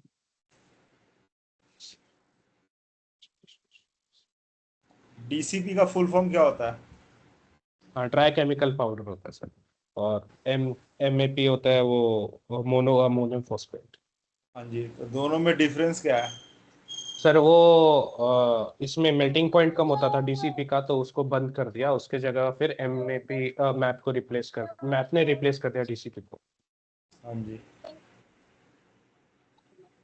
कितना मैप मैप मैप का सफिशिएंट मेल्टिंग है? पॉइंट मैप का मेल्टिंग पॉइंट हाई होता है, डीसीपी का मेल्टिंग पॉइंट कम होता है, कम होता इसकी वजह से अभी रिप्लेस्ड होके मैप आ गया सब है जगह।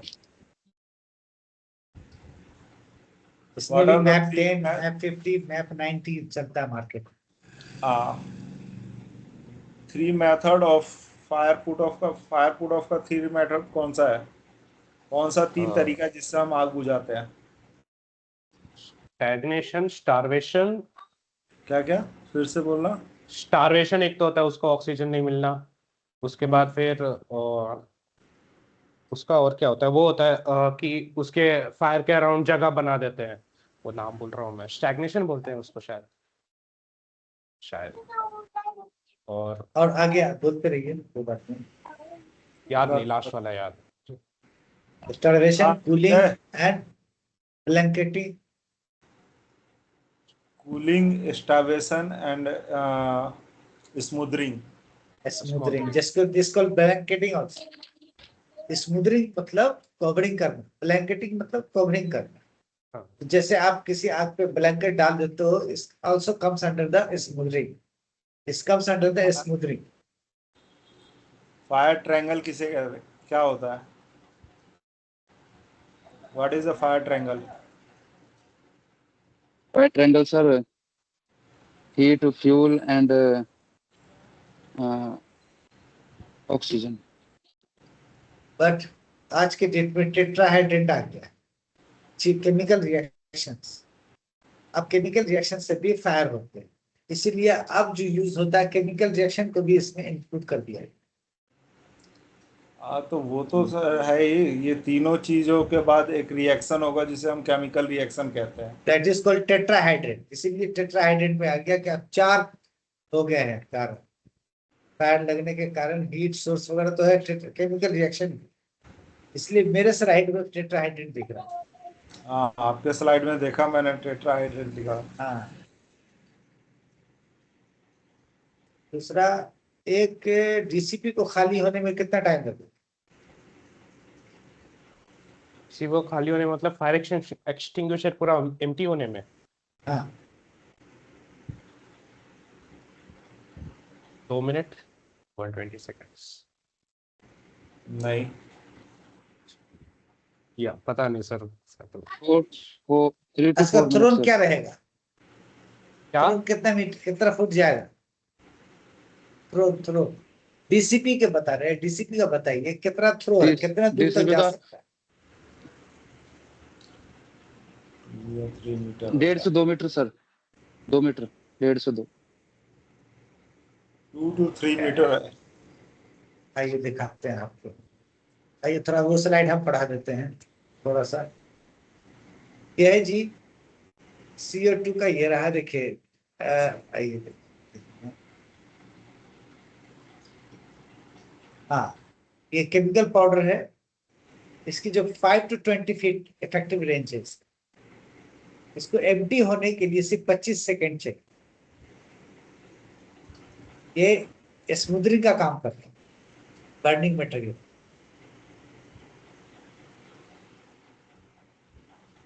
क्लियर है डीसीपी? जी सर. आगे चलिए दिखाते हैं दूसरा। ये CO2, इसका जो इफेक्टिव रेंज है 3 to 8 फीट है। इसको डिस्चार्ज होने के लिए 8 से 30 सेकेंड डिस्चार्ज टाइम है। तो बहुत जल्दी फिर ये तो डिस्चार्ज होता है ना। गैस है ना? और ये CO2 आपका मल्टीपर्पस, मल्टी टाइम आप यूज कर सकते हो। मल्टी टाइम यूज कर अच्छा। सकते हैं। पाउडर और टाइप आप extinguish single by- time use कर सकते हो। लेकिन एबीसी को ड्राई पाउडर को सर 1 टाइम ही यूज कर सकते हैं. हाँ जी। तो ये वो एक बार हमने CO2 का थोड़ा सा भी चला देता उसको. जी. प्रेशर डाउन होता है, वल्व उसका वल्व डैमेज हो जाता है, वल्व से पूरा प्रेशर लीक हो जाता है। अब यह वाटर का ये रहा, अगर वाटर प्रेशर आप यूज कर रहे हैं तो ये 30 से 40 फीट तक एक्स का इफेक्टिव रेंज है। इसको खाली होने में 1 मिनट का टाइम है। ये कूलिंग का काम करता है, extinguish by cooling burning. Clear है? और ये क्लास डी में आता है आपका प्रेशराइज्ड ड्राई पाउडर, जिसमें specific combustible material also available bulk container of hand skipping onto a fire extinguisher. ये 6 से 8 फीट इफेक्टिव रेंज है। ये भी स्मूदरिंग का काम करता है। ये किस में यूज होता है? इंडस्ट्रीज Metal में fire. E type metal fire, industry.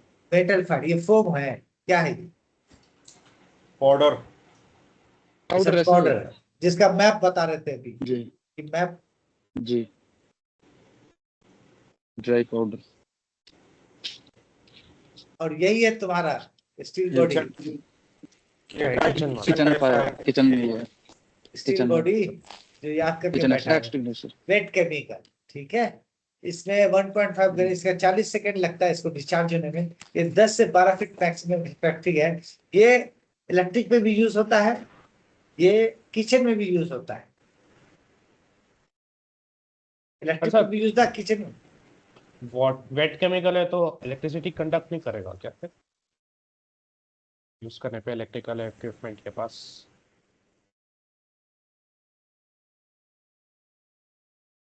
ये बोलिए बोलिए। वेट केमिकल को क्या हम ये- लोग वेट केमिकल को क्या हम लोग इलेक्ट्रिकल में यूज करेंगे? अभिषेक, किस आइडिया है इसका? सर इसे हम ए सी और के तीनों क्लासों में यूज कर सकते हैं वेट केमिकल को।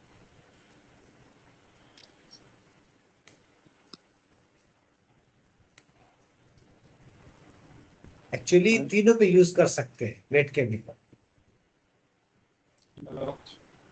हाँ हाँ जाने, अरे आवाज बोलिए बोलिए।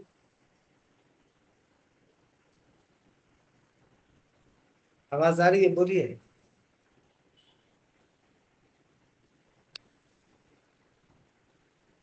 अच्छा, ये रेस है, रेस एक वर्ड है।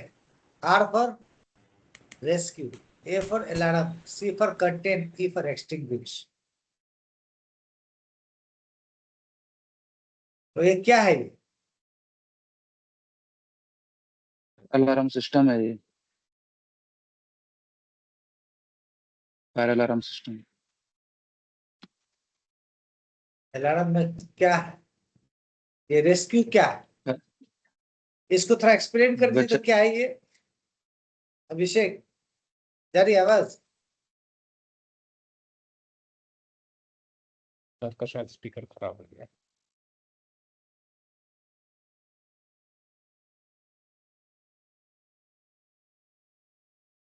आवाज आ रही है अभिषेक?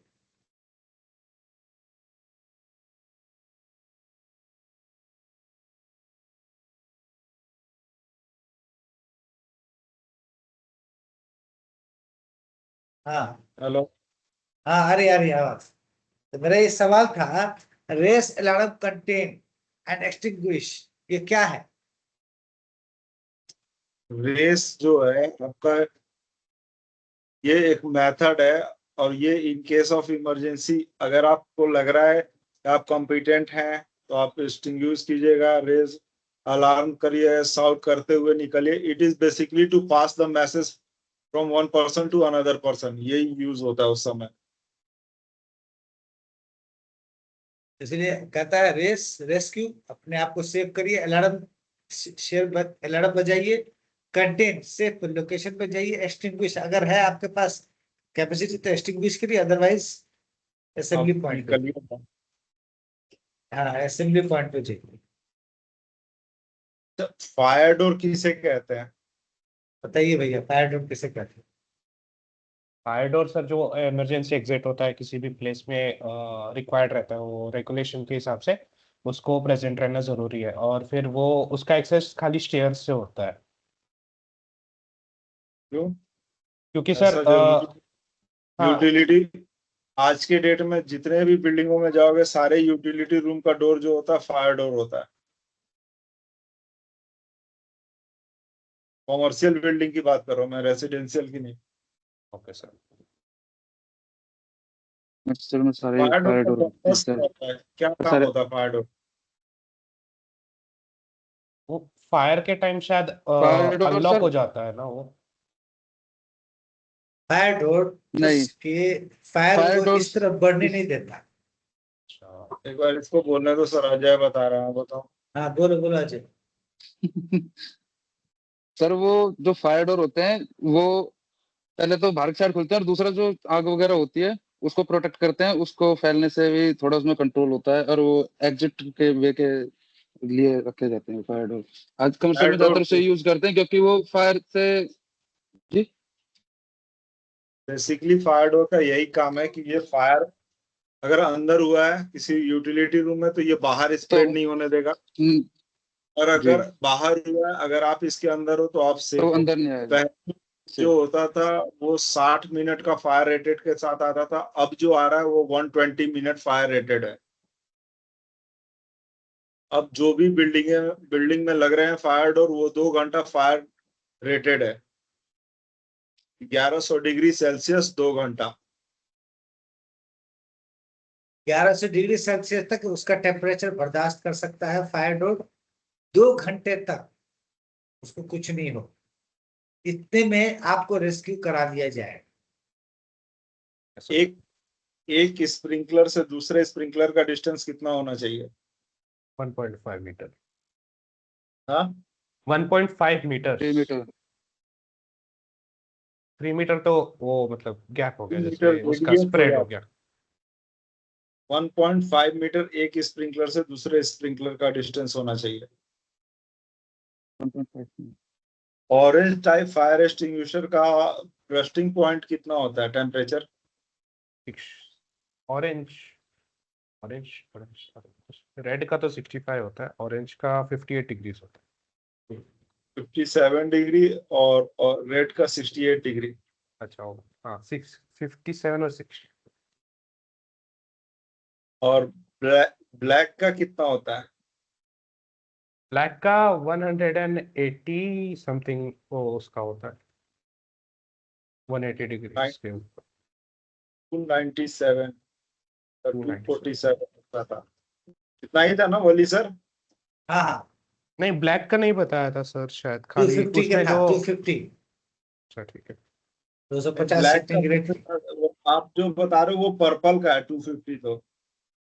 नहीं पर्पल 182 डिग्रीज है सर, वो सर ने इमेज दिखाया था उसमें पर्पल का 182 था। अच्छा, ब्लैक ब्लैक उसमें नहीं था वो इमेज में। ब्लैक आप ब्लैक, बता रहे थे कि केमिकल मैन्युफैक्चरिंग प्लांट्स में यूज होता है। हाँ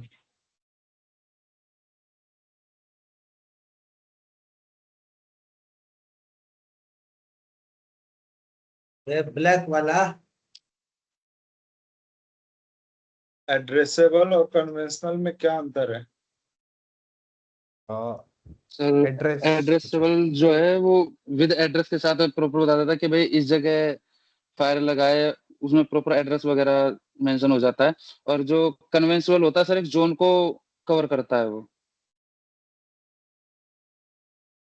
ये सिस्टम किसे कहते हैं?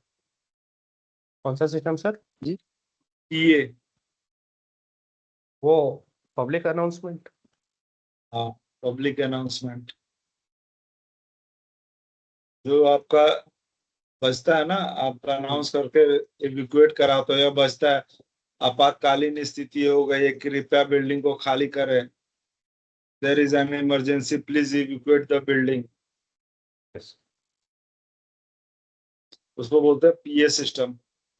अच्छा सर, जो पीए सिस्टम रहेगा उसके लिए तो फिर एक ब्रॉडकास्टिंग रूम भी चाहिए रहेगा, तो उसका भी कुछ रेगुलेशन है? होता है एक रैक होता है, उसमें आपका एम्पलीफायर लगा रहता है और हर जगह पहले से स्पीकर लगा दिया जाता है, और आपके पास एक माइक रहेगा जो जोन वाइज डिवाइड रहेगा, मतलब बिल्डिंग वाइज, फ्लोर वाइज कह लो, अगर किसी फ्लोर में लगा रहे हो तो फ्लोर वाइज आपको जिस फ्लोर को इवैक्यूएट कराना है या जिस बिल्डिंग को, वहां से बटन दबाओगे और आप वहां से अनाउंस करोगे, वहां पे अनाउंसमेंट स्टार्ट हो जाएगा। ठीक है सर।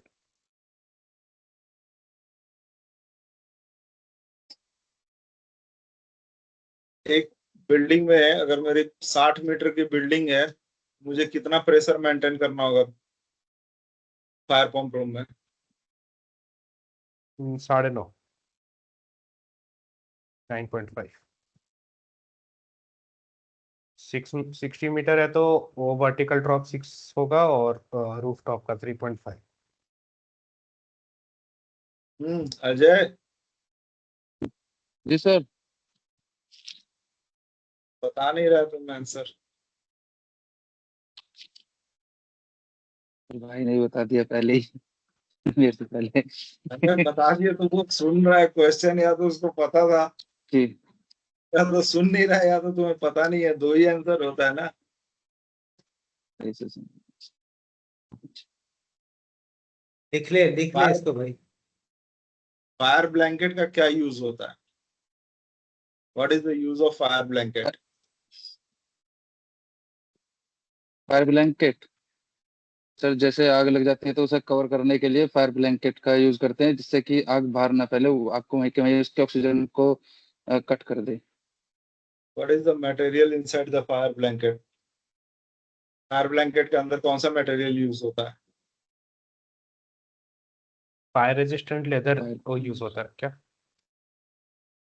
फायर रेजिस्टेंस लेदर नहीं यूज होता, फाइबर ग्लास यूज होता है। कभी आपने फायर ब्लैंकेट को ऐसे ओढ़ा है? देखना वो खुजली होने लगता है। अरे उठा के यहाँ से वहां रखने में खुजली हो जाती है। उसके वो अंदर तो फाइबर फाइबर ग्लास तो बहुत एकदम पतला और छोटा छोटा होता है ना वो। फाइबर ग्लास को ही उसके अंदर बिल्कुल जमा के बिल्कुल बनाया जाता है। रोप रस्सी में धागे में फाइबर ग्लास को जमा देते हैं और उससे बना होता है भाई। इतना फाइन रहता है कि मत पूछो, इतनी खुजली है कि मैं क्या हुआ, मैंने गोदी में ऐसे ले लिया और मैं फंस गया। अरे मैं वो कहीं सैंपल लेके जाना था, मैं ऐसे लेके चला गया, उसके बाद तो ये खुजली क्यों हो रही, अबे उसको हाथ में क्यों ले लिया था। अरे यार अब धो कुछ भी करो, आ गया। अगली खैर, तो I hope you understand well. समझ में आया अजय? बेटा जी सर प्रैक्टिस आया। कर, समझ और प्रैक्टिस क्वेश्चन कर रहा हूँ निकाल, डिफरेंट डिफरेंट टाइप से क्वेश्चन निकाल, उसका आंसर बना, एक जीपीटी इस्तेमाल कर यही है बेटर तरीका। क्योंकि सर एक ओवरव्यू दे सकते हैं, पढ़ना मेहनत करना तुम्हारा ही काम। ठीक है, तो बहुत बहुत शुक्रिया अभिषेक सिंह। अभिषेक जी ने अपना टाइम दिया है, अपना थैंक यू एफर्ट सर। दिया है, Thank you, अपना sir. एजुकेशन अपनी नॉलेज दी है, ये बहुत ही इम्पोर्टेंट है। फिर मिलते हैं, फिर किसी दिन कभी खाली रहे तो मैसेज कर देंगे, अगर खाली तो भैया 1 घंटा ले लो क्लास, बता दो कुछ कुछ नई चीज है तो हो जाएगा। जी सर ठीक नेक्स्ट है, टेस्ट भी ले लेना टाइम निकाल के थोड़ा सा हमारा। ले हाँ, लिया मुझे जाएगा, कोई बात नहीं, जो तो आपने तैयार सिखाया है कर। मुझसे करते हैं, आप थोड़ा सा टाइम जी। अरे इनसे बोलेंगे क्वेश्चन ही सेट करके भेज देंगे तुम्हारे लिए, हम तुमको दे देंगे, बच्चा आंसर बना ले, चाहे जहां से जी ढूंढना जी ढूंढ ले। वो एक क्वेश्चन पैक, अभी भी इन्होंने जितना क्वेश्चन किया है, अगर तुम लिख लो तो एक अच्छा नोट्स तैयार हो गया है। फायर का इतना नोट्स काफी है नौकरी करने के लिए। जी बताओ, इतने सारे एक्स के बारे में क्वेश्चंस। पता चल गया कि एक्स का कितना पावर है। तो बताया तो बहुत अच्छे से किया है, हर एक चीज को डिफाइन किया गया है as per for the beginners and expertise, दोनों को लेवल में देखते हुए। अब आप यहाँ से कहीं भी जॉब करने जाओगे तो इजी है आपके लिए जॉब इस लेना। एटलीस्ट कुछ तो समझ गए, कुछ तो जवाब दोगे, यस सर। है कि नहीं? अब थोड़ा अगर इस पे मेहनत करोगे, थोड़ा इसको क्वेश्चन को देखोगे, इसको पुटअप करोगे और भी इस पे सवाल जवाब रखोगे, तो और क्या होगा, और ये रिफाइन होगा और तुम्हारे पास याद होगा। ठीक है सर? ठीक है सर। तो बस आज के लिए इतना ही है। So thank you very much, बहुत बहुत Thank you, sir. शुक्रिया आपने जो टाइम दे Thank- दिया। ठीक Thank है, you, sir. चलो जी, thank you very much. Thank so thank मिलते यू हैं सर। फिर थैंक यू। फिर आपको Okay, sir. मैसेज किया जाएगा कभी। ठीक है, चलिए, टेक केयर, बाय बाय। जी सर जी thank you sir. Good night sir. समझ में आया अजय? जी सर आ गया। देख बेटा, ऐसा जो है सर क्वेश्चन कर रहे थे सर जी। ये एक्सपर्ट है, मैंने इसलिए कहा ना कि तेरे को मैं ऐसा बंदे से क्लास दिलवा दूंगा कि तेरे को वो मास्टर बना दे। तो उसने बहुत सारी चीजें दिखा दी ना, बता दी ना, तो क्लास से फायदा जी हुआ सर ना भाई कि अब तू क्या कर, अपना से क्वेश्चन बना, ये होता है, ये होता है, ये होता है, उसका आंसर तेरे को समझ में नहीं आ रहा तो जीपीटी से किससे आंसर निकाल, अब तब समझ, ओके इसका मतलब ये होता है, इसका मतलब ये होता है। उससे क्या होगा, तेरे अंदर कॉन्फिडेंस आएगा, तो किताब को उठा के रख देगा, भूल जाएगा।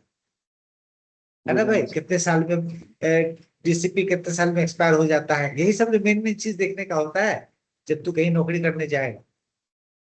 ठीक है, जी सर। बाकी और कुछ अगर तेरे को मेरे से हेल्प चाहिए तो तू मेरे को मैसेज कर कि सर इसके बारे में बता दो, उसके बारे में। मैंने इसीलिए सर को लगातार 3 दिन मैंने क्लास कर, यही क्लास 1 हफ्ता देता, मैंने कहा 1 हफ्ता मत दो, 3 दिन तो ढंग का दे दो, झूठ का इनको चिबाने की क्या जरूरत है इतना टाइम खराब करने की। ठीक है, तू फिर जी भी सर। तैयारी कर, पढ़, अगर तेरा कहीं को फंसता है मामला तो तू फोन करके सर मेरे को कुछ तरह से डाउट है, 5 मिनट के लिए 10 मिनट के लिए मेरे को समझा दी, तो समझा दी। क्लियर है? Clear sir. वीडियो है ना मैं फायर दिन की में भी सर हाँ। दिन में भी सर मैं एमईपी डिपार्टमेंट के साथ ही रहता हूँ। मैंने कि उनके हिसाब से थोड़ी बहुत नॉलेज ले ली जाए, सही बात है, सही कर। तो क्योंकि सर ये बहुत नॉलेज जितनी हो सके उतना। ये फायर ऐसा चीज है नहीं